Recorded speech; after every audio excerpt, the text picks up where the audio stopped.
SSC group C ও group D নিয়োগ দুর্নীতিতে প্রসন্ন রায় 27 কোটি টাকা সম্পত্তি বাজেয়াপ্ত করল ইডি।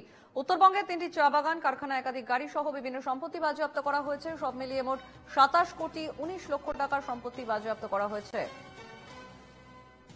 প্রসন্ন রায়ের প্রায় 27 কোটি টাকার সম্পত্তি বাজেয়াপ্ত করল ED. SSC group C group D নিয়োগ দুর্নীতিতে প্রসন্ন রায়ের 27 কোটি টাকার সম্পত্তি বাজেয়াপ্ত করল ইডি। উত্তরবঙ্গে 3টি চা বাগান, কারখানা, একাধিক গাড়ি সহ বিভিন্ন সম্পত্তি বাজেয়াপ্ত করা হয়েছে। সব মিলিয়ে মোট 27 কোটি 19 লক্ষ টাকার সম্পত্তি বাজেয়াপ্ত করেছে এনফোর্সমেন্ট ডিরেক্টরেট।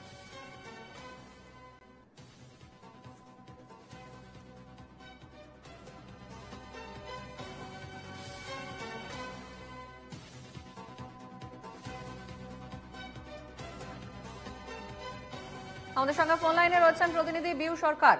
বিউ, প্রসন্ন রায়ের 27 কোটি টাকার সম্পত্তি বাজেয়াপ্ত করল ইডি।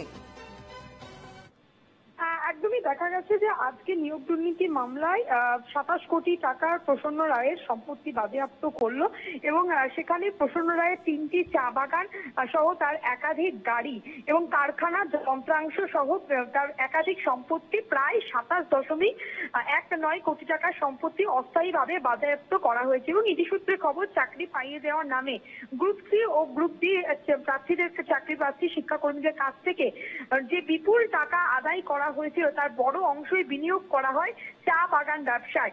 এবং সেই সমস্তই আজকে এই অভিযোগের ভিত্তিতেই সম্প্রতি উত্তরবঙ্গের একাধিক চা কোম্পানিতে অভিযান চালায় ইডি। তার মধ্যেই রয়েছে ইডির পক্ষ থেকে রয়েছে এই সংস্থাগুলির সঙ্গে যুক্ত একাধিক সম্পত্তি বাজেয়াপ্ত করা হয়েছে। ইডির পক্ষ থেকে জানানো হয়েছে এই মামলায় এখনো পর্যন্ত মোট 636.88 কোটি টাকার সম্পত্তি বাজেয়াপ্ত করা হয়েছে এবং যার মধ্যে রয়েছে একাধিক জমি, ফ্ল্যাট, বিলাসবহুল গাড়ি, সংস্থার শেয়ার, ব্যাংক অ্যাকাউন্ট ও বিভিন্ন শিল্প প্রতিষ্ঠানের মালিকানা। এবং এই মামলায় অন্যতম অভিযুক্ত প্রসন্ন রায় রাজ্যের এক প্রভাবশালী ব্যবসায়ী। ইডির দাবি যে তিনি নিয়োগ দুর্নীতির টাকাকে বৈধ রূপ দিতেই উত্তরবঙ্গের চা শিল্পে বিনিয়োগ করেছিলেন, যার প্রাথমিক সূত্র ধরা পড়ে কয়েক মাস আগেই। তারপরে তদন্তের গতি বাড়ে এবং সম্প্রতি আসে বাজেয়াপ্ত করার নির্দেশ। বেশ, ধন্যবাদ বিউ। আমাদের সঙ্গে ফোন লাইনে ছিলেন প্রতিনিধি বিউ সরকার।